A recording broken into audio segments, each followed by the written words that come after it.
The night of December 17th, 1944, somewhere on a frozen road between Spa and Normandy, Belgium, Sergeant William Carter of the 520th Quartermaster Group sits behind the wheel of a GMC 2.5-ton truck, his hands numb despite his gloves. The temperature hovers around -10 degrees Celsius. Behind him stretches a convoy of more than 600 trucks, their tiny blackout lights creating a ribbon of red dots disappearing into the darkness. Carter has been driving for 11 hours straight. His orders are simple: evacuate every gallon of gasoline from the fuel dumps near Normandy before German panzers arrive. Intelligence reports put enemy armor less than 10 kilometers away. The Germans are coming fast and they are desperate. Their tanks are running on fumes. If they capture these depots, the entire American defensive line could collapse. Carter presses the accelerator.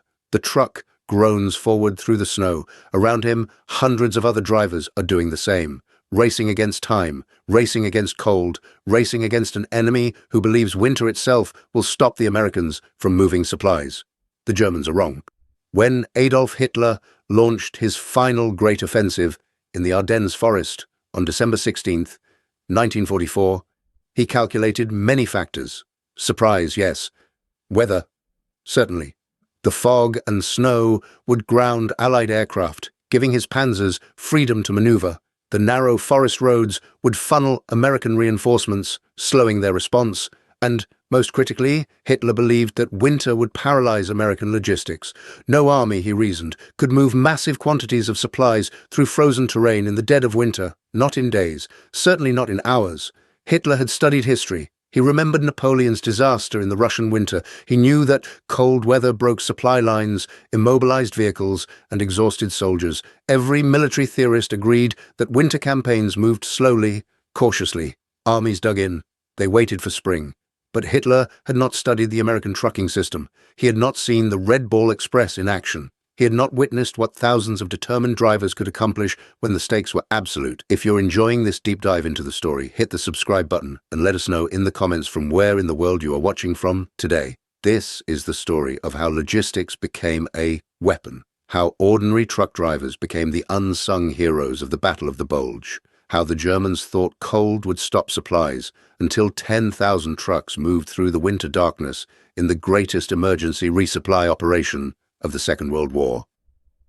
August 25th, 1944, 4 months earlier. The context must be understood. After the breakout from Normandy, American and British forces were driving east faster than anyone had anticipated. General George Patton's Third Army was covering 80 kilometers per week. The German army was in retreat. Paris had been liberated. The border of Germany itself was within reach. But speed created a problem, a critical, potentially fatal problem: supply. Every advancing division consumed approximately 750 tons of supplies per day: ammunition, fuel, food, medical equipment, spare parts. The American First and Third Armies together needed roughly 21,000 tons daily, and every ton had to travel from the Normandy beaches because the major ports, Cherbourg, Le Havre, Antwerp, were either destroyed, not yet captured, or not yet operational. The distance from the supply depots near Saint-Lô to the front lines east of Paris was approximately 300 kilometers. As the armies pushed farther into France, that distance stretched to 400, then 500, then 600 kilometers. The railroads had been systematically destroyed by Allied bombing before D-Day, exactly as planned. But now, those same destroyed rail lines could not carry American supplies. There was only one solution: trucks. On August 25th, 1944, Allied command authorized the Red Ball Express. The name came from railroad terminology, where a red ball marked express cargo that had absolute priority. 2 routes through France would be reserved exclusively for military truck convoys: the northern route for loaded trucks heading to the front, the southern route for empty trucks returning to the coast. Nothing else would be permitted on these roads. No civilian traffic, no local military movements, just an endless stream of supply trucks running 24 hours a day. The plan was conceived in a 36-hour emergency meeting. Staff officers calculated that they needed to deliver 75,000 tons before September 1st to keep the offensive going. They requisitioned every available truck company in the European theater. 132 separate trucking operations were consolidated into a single, massive convoy system. The trucks were primarily GMC CCKW models, the famous 2.5-ton vehicles nicknamed Jimmies by the soldiers. Each could carry approximately 2.5 tons of cargo. The Dodge 3/4-ton trucks supplemented them, along with some larger 5-ton vehicles and 10-ton semi-trailers. At peak operation, the Red Ball Express would field nearly 6,000 vehicles, and approximately 73% of the drivers were African-American soldiers. This was not chance. The United States Army in 1944 remained segregated. Black soldiers were systematically excluded from combat roles, assigned instead to quartermaster companies, transportation units, and service battalions. The Army's own regulations reflected the racism of the era, assuming that black soldiers lacked the intelligence and courage for frontline combat. History would prove these assumptions to be catastrophic lies. The men who drove for the Red Ball Express, soldiers like Sergeant Alfonso Campbell, Private Ernest Myers, and tens of thousands of others, understood what they were doing. They were not merely driving trucks, they were proving their worth. They were demonstrating that black Americans could perform the most demanding, most dangerous, most essential work the Army required, and the work was indeed demanding. The initial speed limit was set at 25 miles per hour, with convoys of at least 5 trucks traveling together. This lasted approximately 3 days. Then reality took over. The front was advancing too fast. Supplies were needed immediately. Convoy discipline dissolved. Trucks departed the moment they were loaded. Drivers learned to disable the governors that limited their speed to 56 miles per hour. Stories circulated of trucks barreling down French country roads at 70, 80 miles per hour, engines screaming, chassis rattling, cargo bouncing. General Patton wanted us to eat, sleep, and drive, but mostly drive. One trucker recalled years later, the motto of the Red Ball Express became the French phrase, tout de suite. Right now, immediately, no delays. The drivers worked in shifts, but the trucks never stopped. One man would drive while his partner slept in the cab or the cargo bed. When the first driver reached exhaustion, they would switch positions without stopping the vehicle. Soldiers became experts at changing places while the truck rolled forward at 40 miles per hour. Sleep deprivation became the greatest enemy.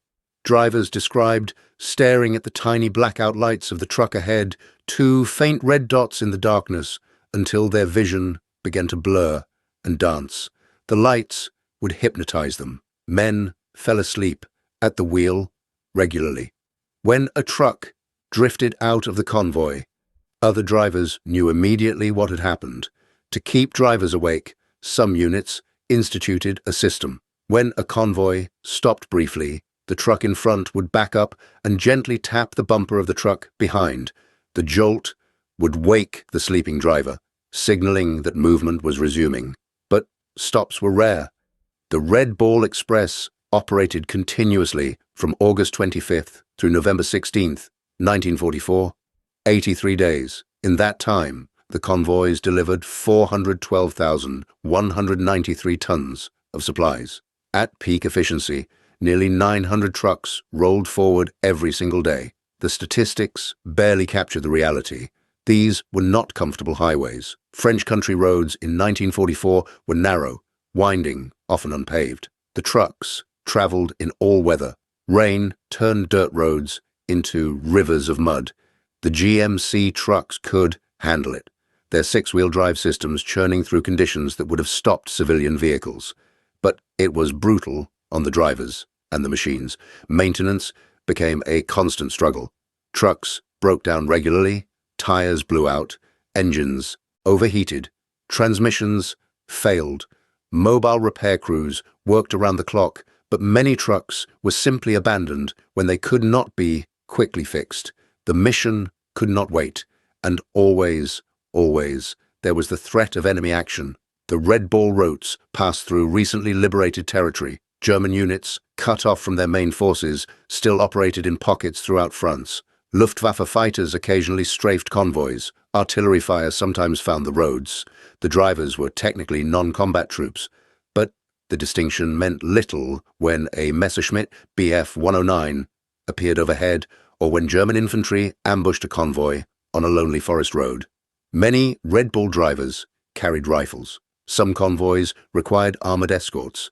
The line between combat and support blurred until it disappeared entirely. White American soldiers who depended on the supplies recognized this. An armored division commander stated publicly, "The black drivers delivered gas under constant fire. Damned if I'd want their job. They have what it takes." A 5th Armored Division tank driver put it even more simply. "If it wasn't for the Red Ball, we couldn't have moved. They all were black drivers and they delivered in the heat of combat. We'd be in our tanks, praying for them to come up." The Red Ball Express was not charity. It was not a favor. It was the lifeblood of the Allied advance across France. Without it, Patton's tanks would have stopped. Bradley's infantry would have been pinned. The momentum that carried the Allies to the German border by September would have died in the fields of Normandy. But by November, the system was reaching its limits. The port of Antwerp had finally been captured and was being cleared of German forces. Rail lines were being repaired, and, critically, portable gasoline pipelines were being laid across France, allowing fuel to flow directly from the coast to forward depots without requiring trucks. On November 16th, 1944, the Red Ball Express officially ended. The trucks were reassigned to other duties. The dedicated routes were open to general traffic. The drivers, exhausted beyond measure, were rotated to rest areas. They had earned it. Some had driven for 83 consecutive days, with minimal rest. Their vehicles had covered hundreds of thousands of kilometers. They had kept an entire army moving when no other system could have done so. And then, 1 month later, the Germans attacked. December 16th, 1944. Dawn had not yet broken over the Ardennes forest. Along an 80-mile stretch of the front line, held thinly by 4 American divisions, the morning silence shattered. 1,600 German artillery pieces opened fire simultaneously. For 90 minutes, shells rained down on American positions. Then the guns fell silent, and the tanks came. Operation Wacht am Rhein, Watch on the Rhine, Hitler's last great gamble. 3 German armies, 200,000 soldiers, nearly 1,000 tanks and assault guns. The objective was audacious to the point of delusion. Drive through the Ardennes, cross the Meuse River, capture the vital port of Antwerp, split the British and American armies, force the Allies to negotiate a separate peace. Hitler's generals, Field Marshal Gerd von Rundstedt and Field Marshal Walter Model, thought the plan was insane. They lacked the resources for such an ambitious offensive. Germany, in December 1944, was a nation on the brink of collapse. The factories were being bombed around the clock. The oil refineries in Romania had been captured by the Soviets. Fuel was desperately scarce. The Luftwaffe was a shadow of its former self. But Hitler insisted this was Germany's final opportunity. If the offensive failed, the war was lost. If it succeeded, perhaps, just perhaps, the Western Allies could be convinced to make peace, allowing Germany to focus all its remaining strength against the Soviets in the East. The planning was meticulous. The Germans chose the Ardennes specifically because the Allies considered it a quiet sector. The forest was dense, the terrain difficult, the roads narrow. Perfect for defense, terrible for offense. American intelligence assumed no rational commander would launch a major attack through such terrain. They also chose winter deliberately. The weather in December was predicted to be terrible. Fog, snow, low clouds. This would ground Allied aircraft, removing the Americans' greatest advantage. The German tanks could maneuver without fear of being bombed. And, crucially, Hitler believed that winter would cripple American logistics. In summer, yes, the Americans had shown impressive supply capabilities, but winter was different. Roads would freeze, trucks would break down in the cold, fuel would thicken, supplies would slow to a trickle. The German army itself was a mix of elite and exhausted units. The 6th Panzer Army, led by Josef Sepp Dietrich of the Waffen-SS, contained some of Germany's best remaining formations. The 5th Panzer Army, under Hasso von Manteuffel, was more conventional but experienced. The 7th Army provided infantry support, but the logistical situation was dire even before the offensive began. Von Rundstedt's forces started with only enough fuel for 6 days of operations. Hitler explicitly told his commanders that they would need to capture American fuel depots to continue the advance. The entire offensive was predicated on seizing enemy supplies. This was not strategy. This was desperation. The attack achieved complete tactical surprise. American units along the front line were overwhelmed. The Green 106th Infantry Division, in combat for barely a week, collapsed almost immediately. 2 entire regiments were surrounded and forced to surrender. The veteran 28th Infantry Division, exhausted from brutal fighting in the Hürtgen Forest, fought hard but was pushed back. By the end of the first day, German panzers had penetrated up to 10 kilometers into American lines. The bulge had begun to form. At Supreme Allied headquarters, the initial response was confusion. Some officers believed this was merely a spoiling attack, a limited offensive to disrupt Allied preparations for crossing the Rhine. General Omar Bradley initially dismissed the German assault as not particularly threatening, but General Dwight Eisenhower, the Supreme Allied commander, grasped the situation more quickly. This was a major offensive. The Germans were committing everything, and the critical objectives were clear. If the panzers reached the Meuse River, if they captured Antwerp, 4 entire Allied armies would be cut off from their supplies. Eisenhower made immediate decisions. The 82nd and 101st Airborne Divisions, both recovering from Operation Market Garden in the Netherlands, would be rushed to the Ardennes. The 82nd would deploy to the northern flank near Webermont. The 101st would race to Bastogne, a critical road junction where 7 highways converged. Bastogne had to be held. If the Germans controlled Bastogne, they could funnel their reinforcements and supplies through the town. If the Americans held it, the German advance would be strangled, and then came the order that would define the battle: move the trucks, evacuate the supply depots, do not let the Germans capture American fuel. December 17th, 1944, 1st Army Headquarters at Spa, Belgium. Lieutenant General Courtney Hodges received the intelligence report and felt cold settle into his bones. Not the cold of winter, the cold of understanding what was at stake. German reconnaissance units were less than 15 kilometers from Spa.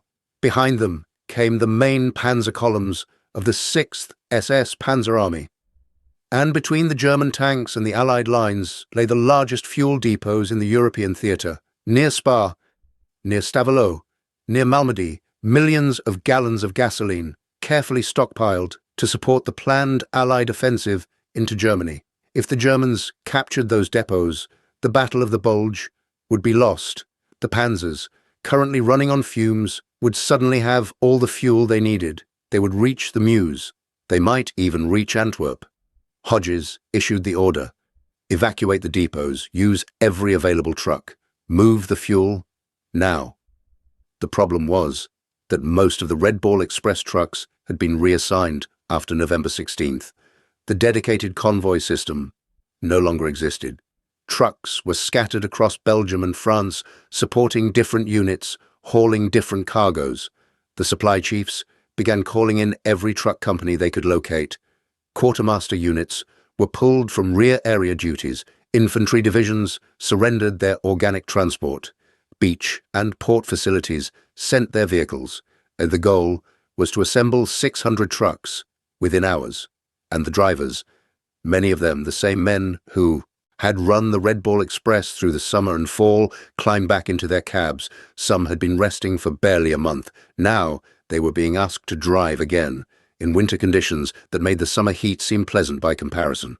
The temperature on the night of December 17th was minus 10 degrees Celsius. The roads were covered in ice and snow. Visibility was near zero in many places. The blackout conditions, necessary to avoid attracting German aircraft, meant drivers could see only the tiny red lights of the truck ahead, and they drove. Sergeant William Carter, who began this story sitting behind the wheel outside Malmedy, was one of hundreds. His convoy departed the fuel depot at approximately 2200 hours. Loaded trucks, each carrying approximately 240 gallons of gasoline in jerry cans, 5-gallon metal containers that could be quickly transferred to tanks and vehicles. The route led west, away from the advancing Germans, towards safer areas behind the American lines. But the roads were narrow, the snow was deep, and the Germans were closer than anyone had thought. At midnight, Carter heard artillery fire in the distance, German guns shelling the road behind him. The enemy was trying to cut the convoy off. Carter pressed harder on the accelerator. The truck's engine roared. The chassis shook. Around him, other trucks were doing the same. "We weren't just driving," Carter later recalled. "We were fleeing. But we were fleeing with the supplies, and that made all the difference. Not all the fuel could be saved." At one depot, near Stavelot, the Germans arrived before the evacuation was complete. American engineers set fire to approximately 124,000 gallons of gasoline rather than let it fall into enemy hands. The flames created a wall of fire that briefly delayed the German advance, but the vast majority of the fuel was evacuated successfully. Over 3 days, from December 17th through December 19th, American truck drivers removed millions of gallons of gasoline from depots in the path of the German offensive. They drove through the night. They drove through artillery fire. They drove through conditions that would have justified stopping and waiting for better weather. They did not stop. The Germans, meanwhile, were discovering that their fuel situation was catastrophic. SS Lieutenant Colonel Joachim Peiper, leading the spearhead of the 1st SS Panzer Division, captured the town of Honsfeld. On December 17th, he diverted from his assigned route specifically to seize a small American fuel depot at Billingen. The depot contained enough gasoline to refuel his vehicles. It was a temporary reprieve. But Peiper needed more. His orders explicitly required him to capture additional American fuel stocks as he advanced. Without them, his tanks would run dry within days. He pushed his column forward aggressively, bypassing American positions, racing for the Meuse River. On December 19th, Peiper's lead elements reached Stoumont, approximately 4 miles from the Meuse. This was the deepest penetration of the German offensive, and there his tanks ran out of fuel. Peiper radioed back for resupply. None came. The narrow Ardennes roads were clogged with German vehicles, traffic jams stretched for kilometers, horse-drawn supply wagons, a reminder that the supposedly mechanized Wehrmacht still relied heavily on animals, tangled with motorized trucks. Artillery pieces blocked intersections. The entire German logistical system was collapsing under its own weight. And, critically, the fuel dumps that Hitler had assumed would be captured were not there. The Americans had evacuated them, burned them, moved them beyond reach. By December 22nd, Peiper's column was surrounded. Out of fuel, out of ammunition, out of options. On December 24th, Peiper abandoned his vehicles and led his surviving men on foot back toward German lines. His offensive, which had come within 4 miles of the Meuse, was over. The story was similar across the entire German front. General Hasso von Manteuffel's 5th Panzer Army advanced farther in some sectors than the 6th, but they too ran out of fuel. The 2nd Panzer Division reached Celles, barely 8 kilometers from the Meuse, on December 24th. On December 25th, Christmas Day, American tanks from the 2nd Armored Division counterattacked and destroyed them. The Germans were immobilized, not defeated by superior firepower, not outfought by better tactics, stopped dead because their trucks were empty. Meanwhile, the American supply system was performing miracles. On December 17th, the same day the fuel evacuation began, Eisenhower made another critical decision: rush the airborne divisions to the Ardennes. But how? The 82nd and 101st were based near Rennes, France, approximately 300 kilometers from Bastogne. Moving 2 divisions with all their equipment meant transporting roughly 20,000 soldiers, plus weapons, ammunition, and supplies. The answer was the same as it had been in August: trucks. Every available vehicle was commandeered. Truck companies, preparing for routine supply runs, were redirected. The convoys formed up with remarkable speed, and by the evening of December 17th, The first elements were moving north. The 101st Airborne Division traveled in a serpentine convoy that stretched for miles. Soldiers sat in the open beds of the trucks, exposed to sub-zero temperatures. Many had no winter clothing. They had expected to spend December in rest areas, not in combat. Instead, they were racing toward the sound of the guns. Private Ross Carter of the 82nd Airborne described the journey. "We rode in rain-soaked trucks all day and all night, piled off in the cold of a rain-fog morning on December 19th and slogged along for miles through squashy piles of watery snow." The 101st reached Bastogne on December 18th, barely hours before German forces surrounded the town. Had they arrived one day later, the road would have been cut. Bastogne would have fallen. This timing was not luck. This was logistics. December 19th, 1944, Bastogne, Belgium. Brigadier General Anthony McAuliffe, acting commander of the 101st Airborne Division, stood in the cellar of the Heinz barracks, studying a map by candlelight. Around him, his staff officers calculated supply levels, ammunition, adequate for perhaps 3 days of heavy combat, food, enough for a week if rationed carefully, medical supplies, minimal, fuel for vehicles, almost none, and most critically, winter clothing. The division had virtually no cold weather gear. The men wore standard field uniforms. Many lacked gloves, heavy coats, or insulated boots. The temperature outside was dropping toward minus 15 degrees Celsius. McAuliffe knew the mathematics of siege warfare. A surrounded force consumes supplies, but receives none. Every shot fired cannot be replaced. Every meal eaten brings starvation one day closer. Every wounded man strains the limited medical capacity. Bastogne had to be supplied. But how? The roads were cut. German forces surrounded the town in a complete ring. Ground convoys could not reach them. The solution came from the sky. On December 23rd, the weather finally broke. The fog that had blanketed the Ardennes for a week lifted. Blue sky appeared for the first time since the offensive began, and with clear skies came aircraft. American C-47 transport planes, the military version of the Douglas DC-3, began flying supply missions to Bastogne. Each plane carried approximately 3 tons of cargo, ammunition, medical supplies, food, and critically, winter clothing. The planes flew at low altitude over the surrounded town and kicked the supplies out the cargo doors. Parachutes blossomed in the winter sky. Not every drop landed inside American lines. Some parachutes drifted into German-held territory. Some supplies were damaged on landing. But enough got through to sustain the defense. Between December 23 and December 26, American aircraft flew 241 sorties to Bastogne, delivering 961 tons of supplies. One C-47 pilot, Captain James Parker, described the experience. "We could see German positions all around the town. Anti-aircraft fire was heavy, but we couldn't not go. Those men down there were counting on us." The airlift kept Bastogne alive, but it was ground transport that would save it. General George Patton, commanding the Third Army to the south of the Bulge, received his orders from Eisenhower on December 19th. "Turn your army 90 degrees north, attack the German southern flank, relieve Bastogne."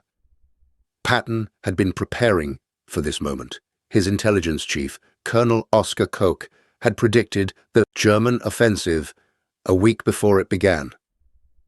Patton had ordered contingency plans drawn up. Now, those plans were activated. The maneuver Patton was about to execute was extraordinary. He would pivot an entire army, approximately 250,000 men, through 90 degrees in the middle of winter, change their axis of attack from east to north, redirect their supply lines, recalculate logistics, and do it all in under 72 hours. Most military theorists considered such a maneuver impossible. Armies did not turn on a dime. The coordination required, the communication necessary, the sheer complexity of moving hundreds of thousands of men and thousands of vehicles simultaneously without creating paralyzing traffic jams. It defied belief. But Patton believed in his truck drivers. On December 22nd, the 3rd Corps of Patton's army began moving north. The 4th Armored Division, the 26th Infantry Division, the 80th Infantry Division, Behind them came the supply trucks, thousands upon thousands of trucks, each carrying ammunition, fuel, rations, spare parts, everything the attacking divisions would need. The roads were sheets of ice, snow was falling steadily, visibility was measured in meters, and the convoys kept moving. The 4th Armored Division reached the outskirts of Bastogne on December 25th, Christmas Day. But the final kilometers were the hardest. German forces defended every crossroad, every village, every farm. The fighting was brutal. On December 26th, elements of the 4th Armored broke through. The siege was lifted. Bastogne was saved. But the Battle of the Bulge was far from over. The fighting would continue through January. The weather remained terrible, and the supply challenge actually intensified, because now the Americans were not just defending, they were counterattacking, pushing the Germans back, and every kilometer of advance stretched the supply lines farther. This is where the true scale of American logistics becomes apparent, in the numbers that German commanders could not believe. From December 16th through January 25th, 41 days of combat, American forces moved approximately 600,000 soldiers into the Ardennes region. 600,000 men, plus their weapons, their vehicles, their equipment. All of it transported by truck through winter roads. The ammunition expenditure was staggering. American artillery fired millions of shells. Tank battalions burned through their basic loads repeatedly. Infantry divisions consumed rifle ammunition at rates that exceeded even the most pessimistic pre-battle estimates, and every single round had to be trucked to the front. Consider the mathematics. An American infantry division in heavy combat used approximately 750 tons of supplies per day. The divisions fighting in the Bulge. There were approximately 30 American divisions engaged at various points, collectively required more than 20,000 tons of supplies daily. 20,000 tons every day for 6 weeks, in winter conditions that would have stopped most armies cold. The German army, by contrast, was starving, literally and figuratively. Food was scarce, ammunition was running out, and fuel, always fuel, was desperately short. German Field Marshal Walter Model, commanding Army Group B, sent increasingly desperate messages to Berlin. His forces were immobilized by lack of gasoline. His artillery was rationing shells. His men were going hungry. Hitler's response was to demand that his commanders capture American supply dumps. But there were none to capture. The Americans had evacuated them or burned them, or never established them in vulnerable positions to begin with. The contrast was stark. American supply trucks rolled continuously. German supply wagons, many pulled by horses, struggled through traffic jams and under Allied air attack. A captured German officer, interviewed after the battle, summarized it bitterly. "We assumed winter would stop you. We assumed your trucks would freeze. We assumed your supplies would fail. We were wrong about everything." This was not an accident. This was the result of systematic planning, industrial capacity, and the dedication of thousands of truck drivers who simply refused to stop. Let us examine the specific challenges they faced. First, the cold. At -10 to -15 degrees Celsius, metal becomes brittle. Rubber hardens, oil thickens, engines are difficult to start, radiators freeze unless treated with antifreeze, which was itself a carefully rationed supply item. The GMC CCKW trucks were designed to be reliable, but they were not immune to winter. Drivers learned to drain their radiators every night and refill them with heated water in the morning. Some kept small fires burning under their engine blocks to prevent the oil from solidifying. Starting a truck in sub-zero temperatures required technique. Drivers would hand-crank the engines, an exhausting process that could take 30 minutes or more. Some units had portable engine heaters, but these were rare and often malfunctioned. Once started, the trucks had to be kept running. Drivers often slept in their cabs with the engines idling, burning precious fuel but preventing the need to restart in the morning. Second, the roads. Belgian and French roads in winter 1944 were nightmares. Ice made them treacherous. Snow obscured their edges. The narrow lanes meant that if one truck slid into a ditch, it could block an entire convoy. American engineers worked around the clock to keep the roads passable. They spread sand and gravel on icy patches. They used bulldozers to clear snow. They built bypasses around destroyed bridges, but the volume of traffic was simply overwhelming.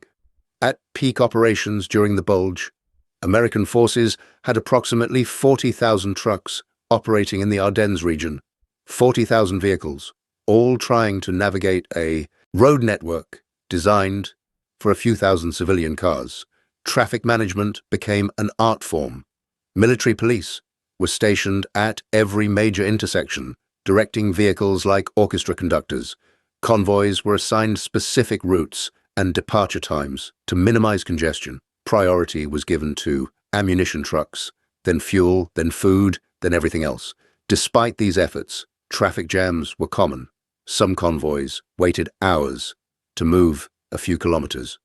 Drivers learned to sleep whenever their truck stopped, knowing they might not get another chance. Third, enemy action. The Germans could not stop the American supply system, but they tried. Luftwaffe fighters, during the rare periods when weather permitted flying, targeted supply convoys. German artillery, when it could spare the shells, shelled major roads. And there were the commandos. Hitler had authorized Operation Greif, a deception operation where English-speaking German soldiers wearing American uniforms and driving captured American vehicles infiltrated behind Allied lines.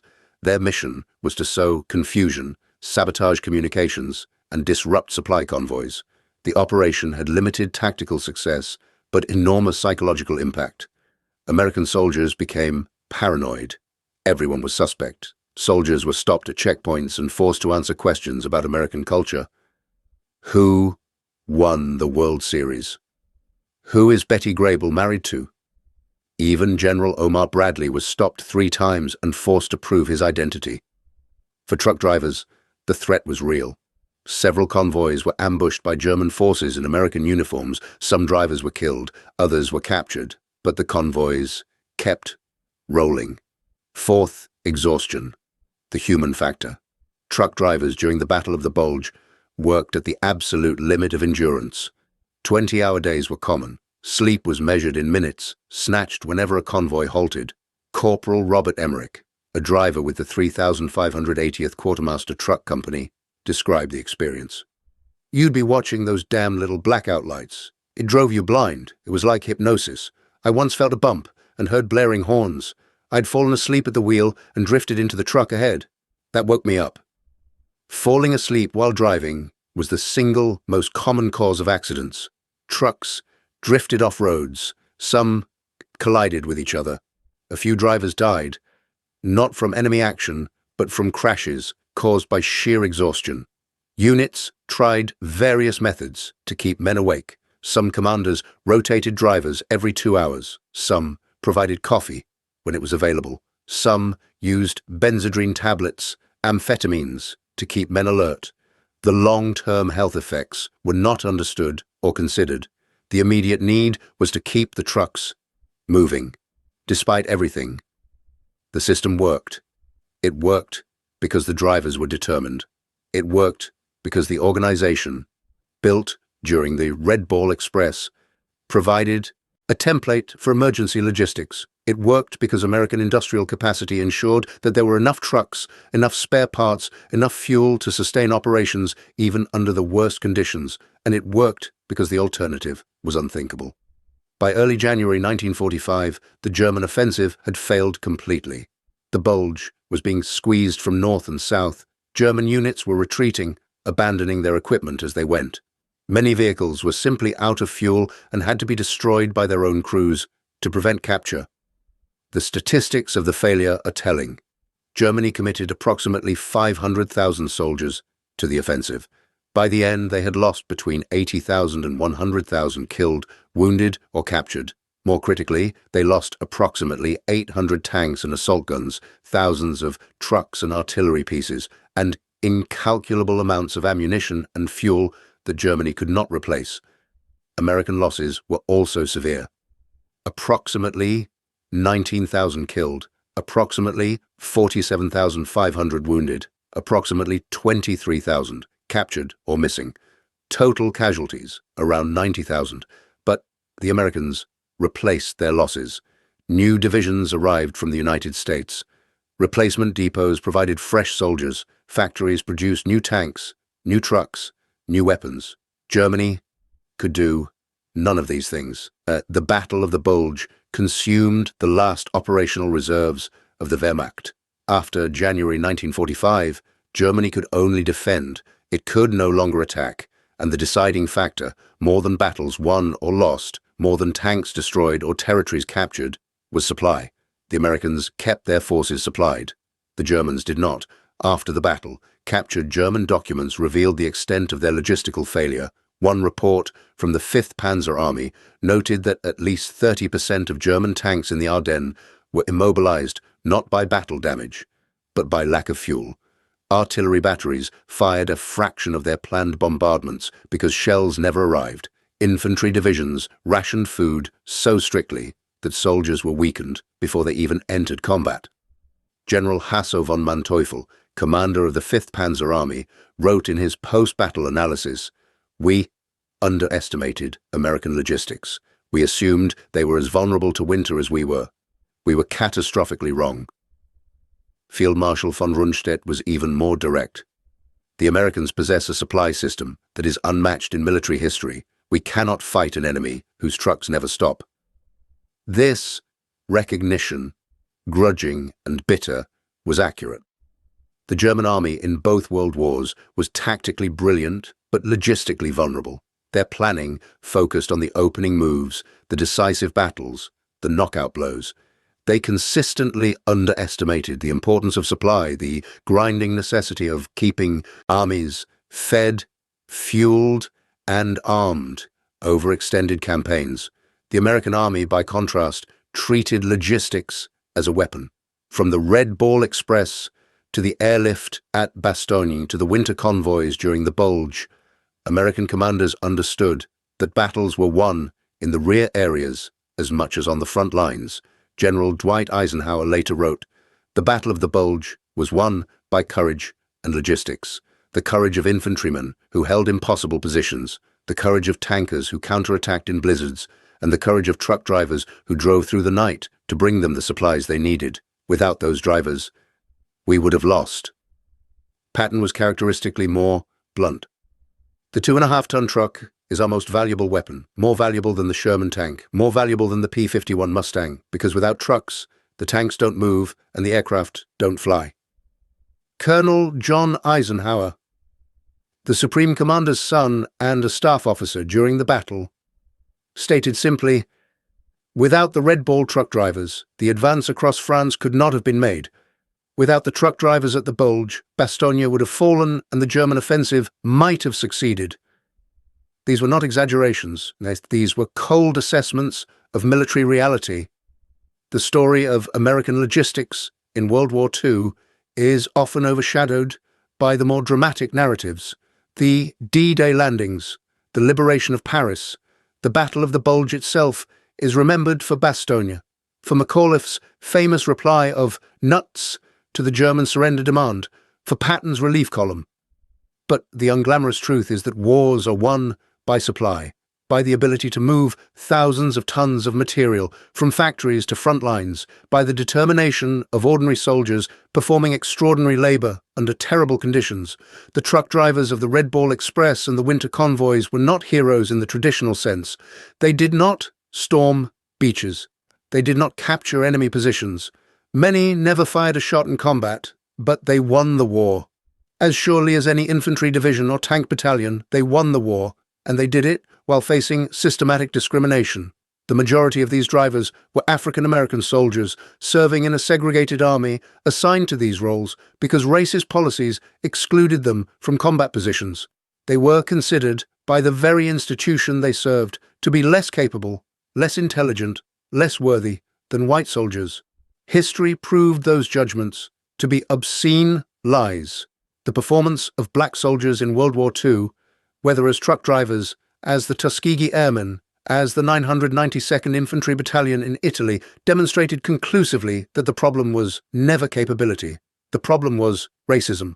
The soldiers themselves understood this. The Pittsburgh Courier, an influential African-American newspaper, promoted the Double V campaign during the war: victory over fascism abroad, victory over racism at home. Many black soldiers saw their service as proof of their worth, evidence that could not be denied or dismissed. Private Ernest Myers, a Red Ball Express driver, stated, "We wanted to make an impression for the people back home. We wanted to show that black men were combat ready, were capable, were equal." The irony is bitter. These men were denied combat roles because of racist assumptions about their courage and ability, so they were assigned to drive trucks, and in doing so, they performed one of the most dangerous, most demanding, most essential missions of the entire war. A mission that required courage, intelligence, endurance, and skill. Everything that racist policies claimed black soldiers lacked after the war, the evidence was overwhelming. The armed forces began the slow, painful process of desegregation. President Harry Truman signed Executive Order 9981 in July 1948, mandating equality of treatment and opportunity in the military. The change did not happen overnight. Resistance was fierce, but the foundation had been laid. And part of that foundation was the undeniable record of black soldiers in World War II, the Red Ball Express drivers, the Bastogne relief convoys, the winter operations that helped win the Battle of the Bulge. They had proven, beyond any possible dispute, that they belonged. January 25th, 1945. The Battle of the Bulge was officially over. The front line was restored. German forces had been pushed back to their starting positions. Hitler's final offensive had failed. In a command post near Bastogne, General McAuliffe gathered his staff. The 101st Airborne had held the town for 8 days under siege, then fought for another month to reduce the Bulge. Casualties had been severe, every man was exhausted, but they had received supplies continuously, even under siege, even surrounded. They had been resupplied by air and later by ground convoy. They had never run out of ammunition. They had never truly gone hungry. They had never been abandoned. McAuliffe knew who to thank. "The drivers," he said, "the men who brought us everything we needed. They saved Bastogne as much as we did." In another headquarters, Patton was calculating the numbers. His Third Army had consumed approximately 3 million gallons of gasoline during the battle, hundreds of thousands of artillery shells, tens of thousands of tons of other supplies, and almost all of it had been delivered by truck in winter conditions under enemy fire. "Logistics," Patton said to his staff, "is the soul of warfare, and our logisticians are the best in the world." In Berlin, Hitler was receiving reports of the failure, the casualties, the lost equipment, the expended ammunition that could never be replaced, and, most critically, the fuel shortage that had crippled the offensive from the start. His commanders tried to explain. The American supply system had proven too effective. The fuel depots that were supposed to be captured had been evacuated. The winter conditions that were supposed to paralyze Allied logistics had barely slowed them. Hitler refused to accept it. He blamed his generals for lack of willpower. He blamed the weather for clearing at the wrong time. He blamed everything except the fundamental error of the plan. Germany in 1945 simply lacked the resources to fight the combined industrial might of the United States, Great Britain, and the Soviet Union. The Battle of the Bulge had proven it in the clearest possible terms. American trucks moved faster than German tanks. American supply lines held firm while German supply lines collapsed. American soldiers were fed and armed while German soldiers went hungry and low on ammunition. The war would continue for another 3.5 months. Germany would fight stubbornly, defend fanatically. But the outcome was no longer in doubt. Victory would come from the East and the West simultaneously. Soviet forces pushing toward Berlin, American and British forces crossing the Rhine and driving into the heart of Germany, and every step of that advance would be supported by the same logistical system that had won at the Bulge. Trucks rolling day and night, supplies flowing continuously, an army that never stopped because it was never allowed to run out. The Germans had thought cold would stop supplies. They thought winter would freeze American logistics in place. They thought the Battle of the Bulge would succeed because no army could move massive quantities of material through winter roads in enemy territory. They were wrong. On the night of December 17th, 1944, 600 trucks rolled out of threatened fuel depots ahead of advancing German panzers. By the morning of December 18th, most of that fuel was safe. The Germans captured almost nothing.